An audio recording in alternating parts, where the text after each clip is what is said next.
History loves to pretend it's objective, but the truth is that history is just power, written in past tense.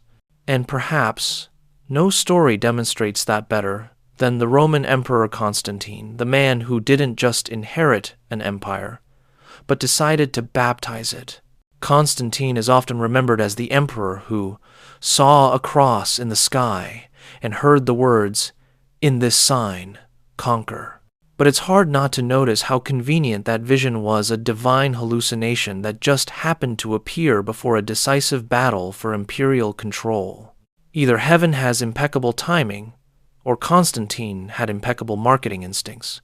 You see, before Constantine, the followers of Jesus were scattered, persecuted, and fragmented more like a series of philosophical clubs than an organized religion. There were Gnostics, Arians, Ebionites, and countless others, each with their own interpretations of what Jesus was, meant, or said. The movement was messy, mystical, and deeply. Then came Constantine, the first man to realize that religion could do something philosophy never could. It could unite the masses through obedience disguised as salvation. He didn't find God. He found utility. To an emperor, a fragmented empire is a nightmare. Too many gods, too many loyalties, too many opinions. But a single God, one empire, one faith, one ruler chosen by heaven, that's stability. That's control wrapped in holiness. So, Constantine did what any practical politician would. He transformed theology into policy. He took a carpenter's son and turned him into Rome's most powerful export. And the miracle wasn't that Jesus rose from the dead. The miracle was that his story did under imperial sponsorship, the Council of Nicaea, 325 AD, a gathering that history remembers as holy but was, in essence, corporate branding. Picture it. Bishops arguing like board members over the company logo of eternity. What is the nature of Christ? Divine? Human? Both? The arguments weren't about truth. They were about consistency. The empire needed a version of Jesus that everyone could agree on, a model they could sell without confusion. So they voted on God. Imagine that the divine decided by a show of hands. Constantine presided over it all like a CEO moderating a merger. Not because he cared about doctrine, but because doctrine was leverage. When he legalized Christianity through the Edict of Milan, he wasn't declaring faith. He was declaring monopoly rights. Pagan temples still existed, but suddenly they were competitors. The cross became Rome's new trademark, a symbol rebranded from a device of execution into a banner of victory, and people bought it. Faith turned into infrastructure. Cathedrals rose where temples fell. Priests became administrators. Bishops became politicians. And Constantine? He became the middleman between heaven and the state, the first emperor to realize that if you can't be God, you can at least be his public relations manager. But the brilliance of Constantine's plan wasn't just in political unification. It was psychological. He didn't conquer people's bodies. Rome had already done that. He conquered their souls. He replaced external submission with internal guilt, pagan rituals with moral surveillance, temples of marble with temples of conscience. Obedience became invisible, self-enforced. That's the genius of religious power. When your citizens police their own thoughts, you can retire your soldiers. The Romans once ruled by sword. Constantine learned to rule by symbol. And what a symbol it was, a man nailed to wood, suffering in silence, promising reward after death for endurance in life. It's the perfect story for empire. It teaches the poor to romanticize their pain, to see obedience as virtue, and to sanctify submission as faith. The cross became the psychological chain that didn't need guards. Rome didn't fall. It evolved. When the empire eventually collapsed, the religion remained, carrying its imperial DNA into the Middle Ages. The Pope became the new emperor in robes, and the Church became the new Senate. Constantine's ghost lived on, not in statues or ruins, but in the invisible hierarchy of belief that still dictates who speaks for God, who interprets him, and who profits from his silence. Of course, the story sells better when told as divine destiny. They'll say Constantine was chosen by God. But chosen for what? To end persecution, or to perfect it by spiritualizing it? Under Constantine's new regime, heretics replaced pagans. The persecution didn't vanish. It simply put on holy clothes. Now, it wasn't about empire versus faith. It was faith versus itself. When power enters religion, purity exits quietly through the back door. Constantine's genius was in understanding that truth doesn't need to win, it only needs to be enforced. He turned a movement that questioned power into one that sanctified it. Jesus once said, "My kingdom is not of this world." Constantine smiled and said, "It is now." And maybe that's where it all shifted, when faith stopped being a rebellion against empire and became its most loyal ally. The fisherman's gospel became the emperor's manifesto. A story about humility became a justification for conquest, and salvation became a membership card to the world's most powerful institution.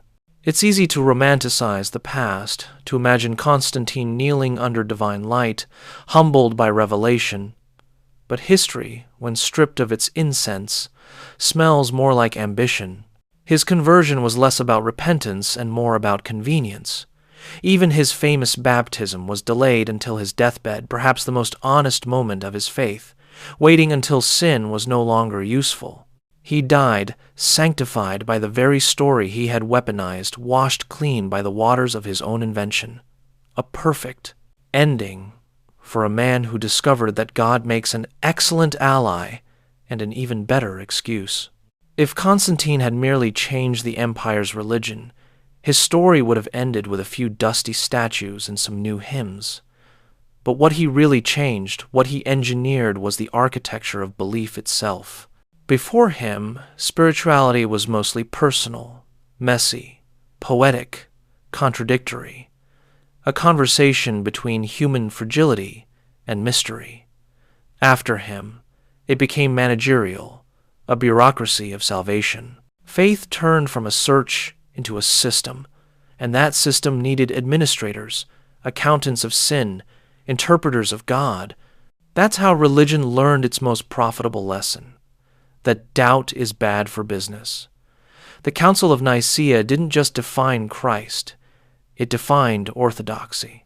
And once right belief existed, wrong belief was born with it, a conceptual twin that would haunt humanity for centuries. The empire had discovered something more effective than fear of punishment, fear of being wrong about eternity. Because when truth becomes property, thinking becomes treason. Constantine didn't need to destroy diversity of thought. He simply branded one version as sacred and the rest as dangerous. The emperor's faith became the template for obedience, and the church became its franchise. In a sense, the story of Constantine is less about religion and more about psychology. He recognized something primal in people, our need for certainty, for belonging, for a cosmic parent who assures us that chaos has meaning. He took that longing and institutionalized it. Rome no longer needed legions to expand. It needed missionaries. They conquered not land, but minds, and the result was genius, dark but genius. The same empire that crucified Jesus adopted him, polished the nails, and sold them as relics. The moral of the story? Never underestimate the power of narrative real estate. Whoever owns the symbol owns the soul. What Constantine understood perhaps better than most modern politicians is that humans crave stories more than truth. Truth is fragile, uncomfortable, unstable, but stories are warm. They give chaos a face and call it faith. Constantine wrapped Rome's power in a myth of redemption and made tyranny feel like destiny. Under him, divine order became political order. The empire and heaven share the same floor plan. The capital of faith moved from the heart to the palace, and from the palace to the pulpit. But the deeper transformation wasn't political, it was psychological. When Rome ruled through force, rebellion was external. Swords, riots, uprisings. But once Rome ruled through guilt, rebellion became internal, a private war between conscience and conditioning. That's far more efficient. You don't need to chain someone who has already chained themselves with fear of divine disapproval.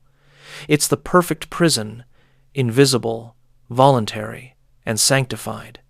And in this subtle shift, Constantine didn't just forge the Christian empire, he forged the Western mind. The guilt that saturates Western morality, the obsession with sin, purity, and salvation isn't native to human nature. It's imperial residue, a psychological tax inherited from an emperor who understood that control is more stable when it masquerades as virtue. He didn't invent guilt, but he gave it structure. He didn't invent faith, but he gave it rules. He didn't invent Jesus, but he gave him a uniform. The Jesus of the early mystics was a symbol of transcendence, an invitation to awaken from illusion. Constantine's Jesus was a recruitment poster, disciplined, loyal, and conveniently obedient to authority. A savior remade in the image of empire. And that's the cruel irony of history. Every empire eventually paints its reflection onto its gods. The Romans worshipped Jupiter, king of order. The Christians worshipped a crucified man turned into cosmic monarch. Different symbols, same hierarchy. The empire didn't disappear, it evolved into a theology. And once that theology took hold, everything followed. Laws, morality, even selfhood. The church became the guardian of thought, deciding which ideas were holy and which were heretical. Philosophy had to wear religious clothes to be tolerated. Art became devotion. Curiosity became suspicion. And fear became holiness. It's strange, Constantine's empire is gone, but his psychology isn't. You can still see it in people's eyes when they whisper prayers to invisible authority, when they feel guilt for thinking freely, when they equate obedience with goodness. That's the emperor's true monument, not marble, but mindset. Because when you convince people that disobedience offends God, you no longer need to rule them. They'll rule themselves. That's the legacy of Constantine. The invention of moral surveillance, centuries before cameras, before social contracts, before digital tracking. The first system that outsourced control to the human conscience. You can almost imagine him smiling not as a saint, but as a strategist. And what's remarkable is how long his design has lasted.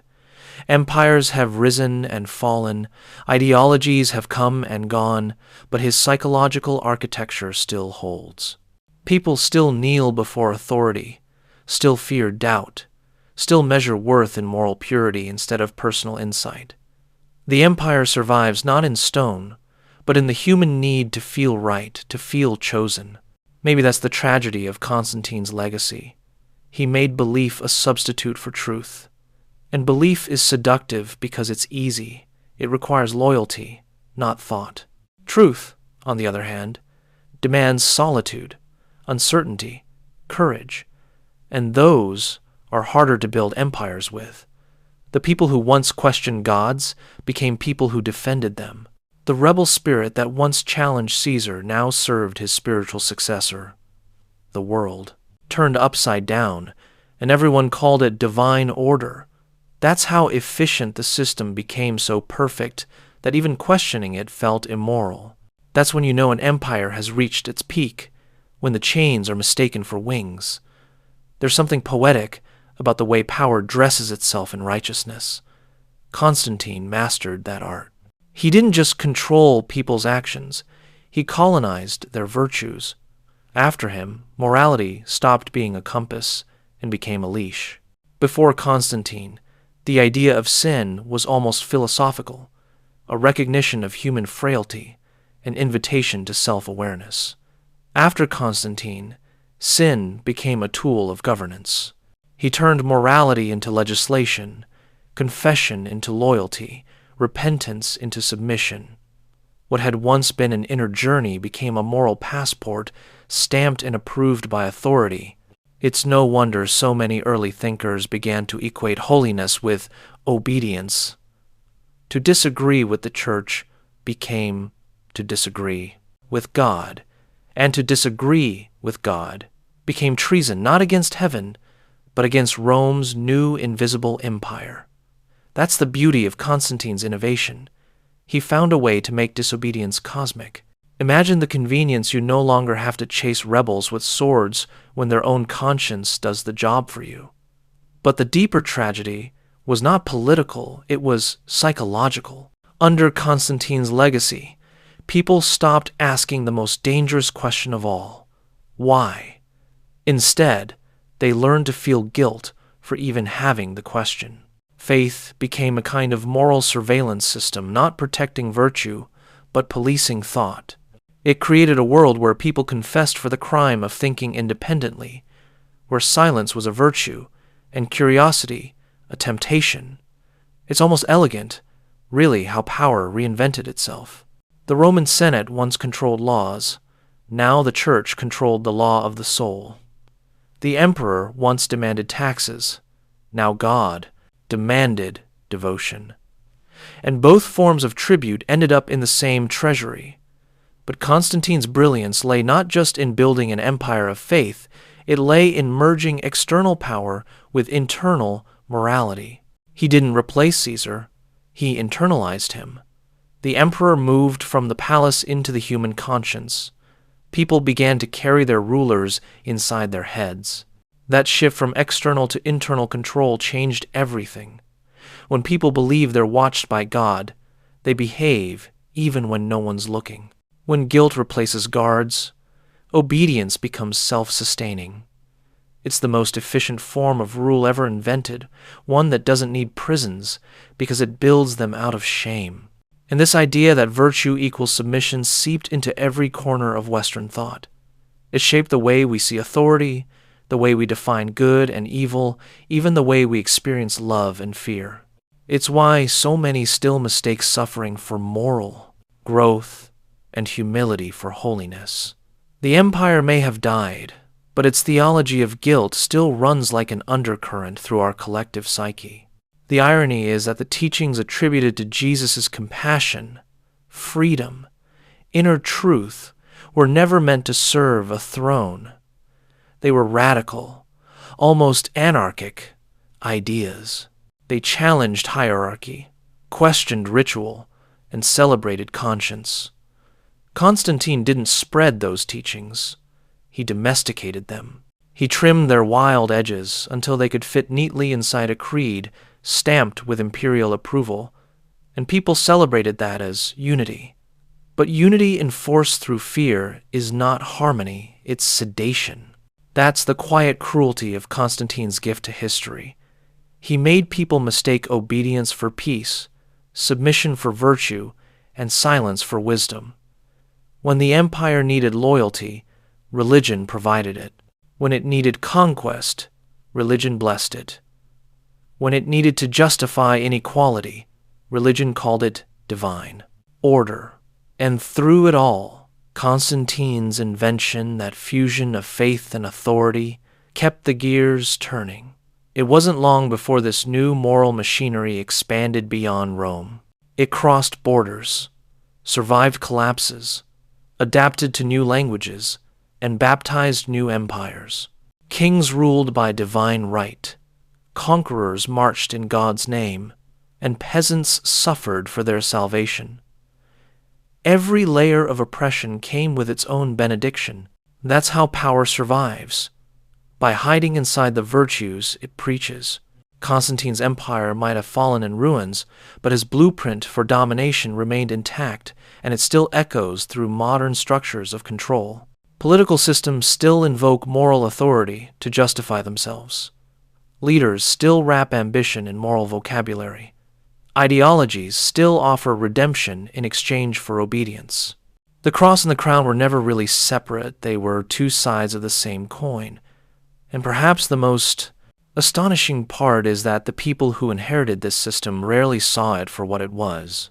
They believed they were defending truth, protecting morality, preserving civilization, never realizing that they were simply carrying forward the emperor's oldest strategy, to rule through the heart, not the sword, because hearts, once conquered, rarely revolt.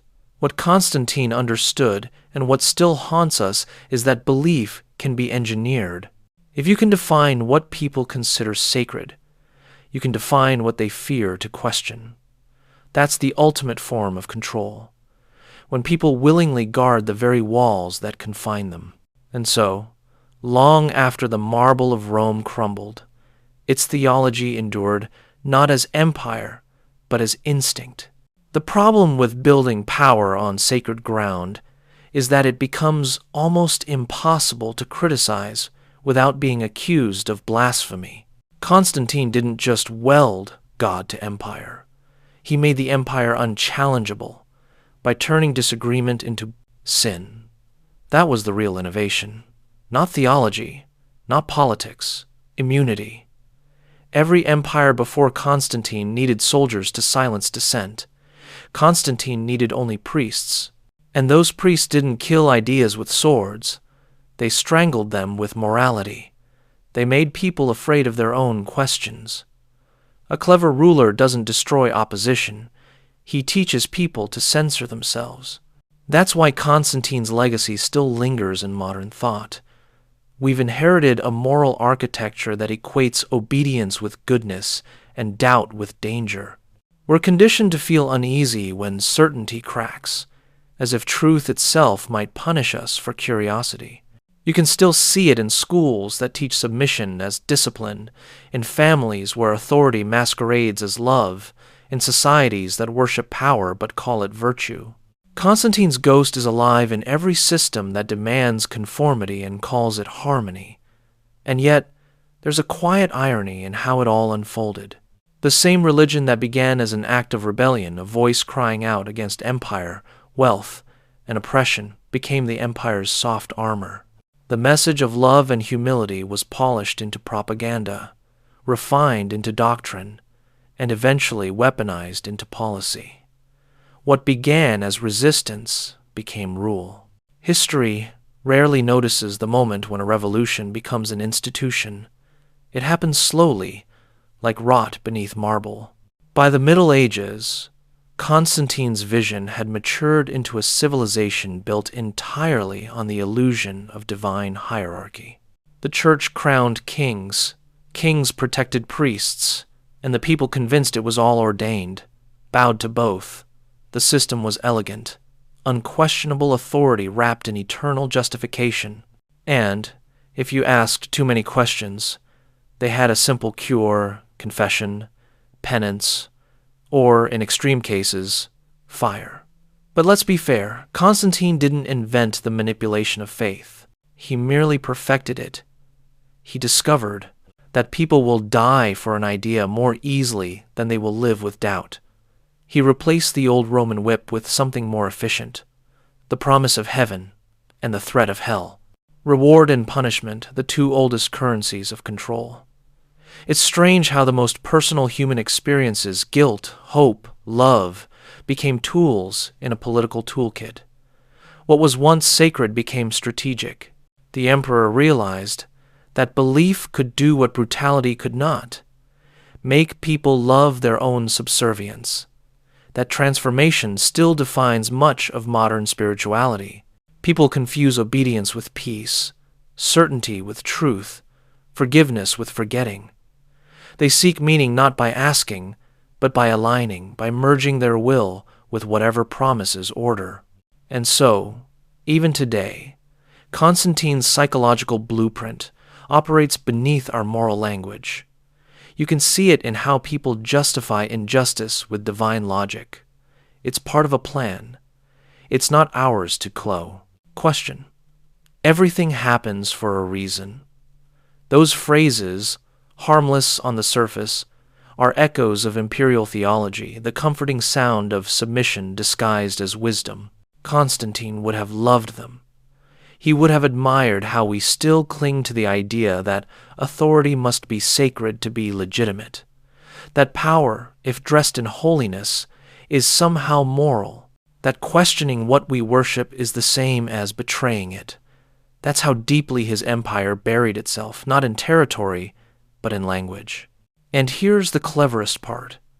By making morality divine, Constantine ensured that rebellion would always look immoral. The people could no longer rise against the empire, because to do so meant rising against God himself. That's the perfect empire, one that doesn't just control your world, but defines your conscience. Even when that empire falls, it leaves its echo in the human heart. The quiet, guilty whisper that says, obedience is safety. Doubt is danger. Freedom is sin. That whisper is Constantine's true monument, not the churches, not the laws, not the relics. It's the lingering instinct to kneel. But let's give him credit. Constantine didn't just weaponize Jesus. He reinvented power itself. He created a world where divine approval became a political tool, where faith could justify empire and empire could sanctify faith. And that alliance proved so durable that it outlasted Rome, outlasted monarchies, outlasted centuries. Even in our supposedly secular age, the blueprint remains. Nations still seek moral justification for domination. Leaders still speak of destiny. Movements still demand blind faith. The vocabulary has changed, but the structure is the same, a hierarchy of belief enforced by fear of exclusion. That's the empire's real resurrection. The man who saw a cross in the sky created a civilization that still carries it, not as a burden, but as a brand, a logo of legitimacy, a symbol that once promised salvation, now endlessly recycled to justify systems of control, from pulpits to parliaments. It's a strange afterlife, isn't it? The empire that died, yet never left. The story didn't end with Constantine's death. In a sense, it never will, because what he built was not just a religious empire, but a psychological inheritance. You can destroy a city. You can't demolish a worldview. And Constantine's worldview that divine authority should mirror political power became the unconscious script of Western civilization. The most enduring empires don't live in geography. They live in guilt. Once you convince people that obedience is moral and doubt is sinful, they'll carry your throne in their conscience for generations. You can see this reflex everywhere in the way people seek permission to think, in how they fear being wrong more than being ignorant, in how they measure virtue by compliance instead of courage. That's not spirituality. That's conditioning. And it began the moment faith became a franchise. When Constantine institutionalized belief, he unknowingly set in motion a slow metamorphosis of the human spirit, from curiosity to compliance, from inner search to external validation. The ancient question, "Who am I?" was quietly replaced with, "What am I supposed to believe?" That shift sounds subtle, but it changed everything. The former is a journey toward awareness. The latter is a checklist of loyalty. Even morality, under Constantine's influence, began to lose its texture.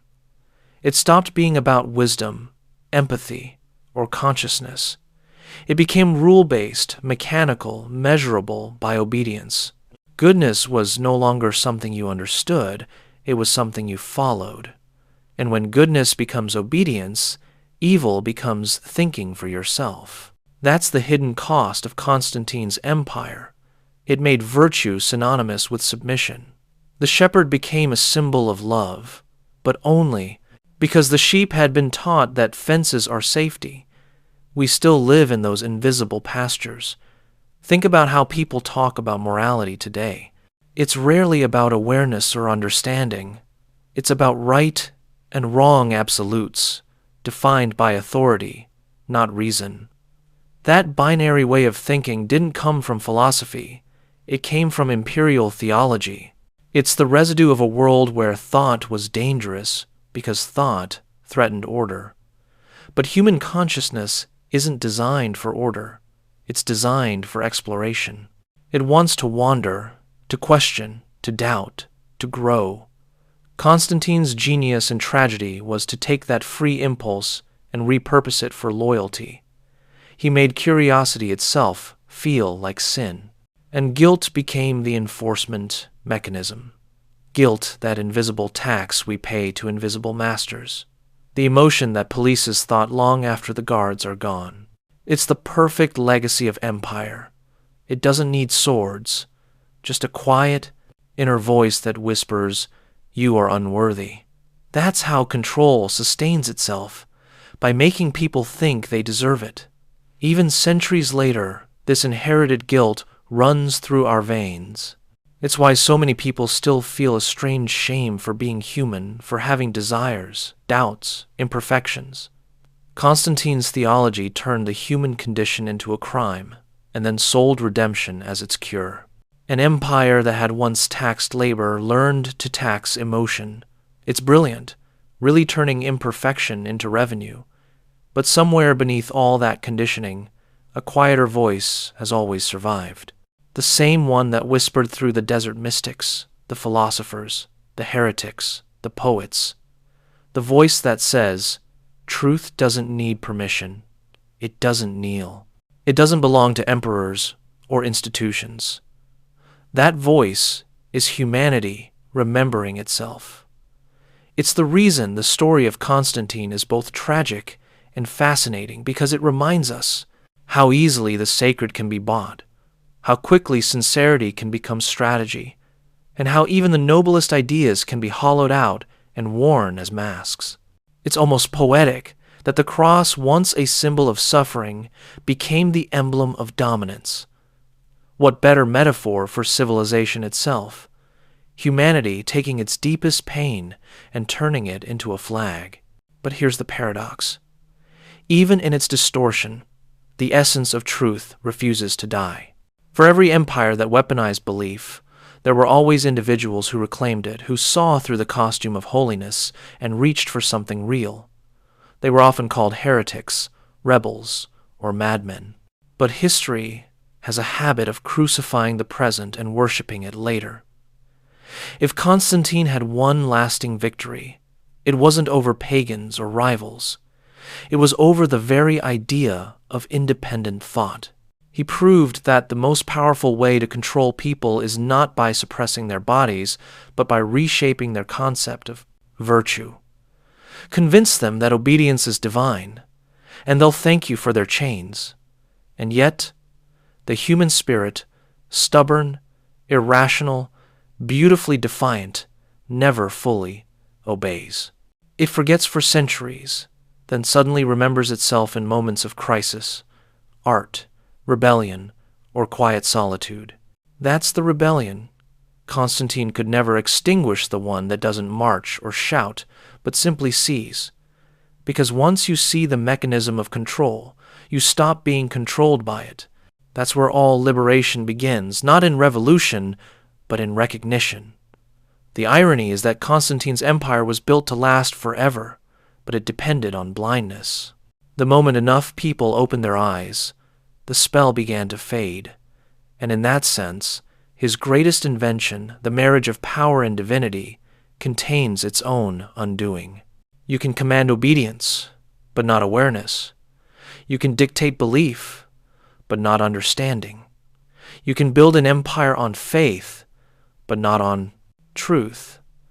Truth has an annoying habit of surviving even its executioners. The world today likes to imagine it has outgrown its emperors. We have democracies, corporations, influencers, no thrones, no divine decrees. And yet, if you look closely, Constantine is still here.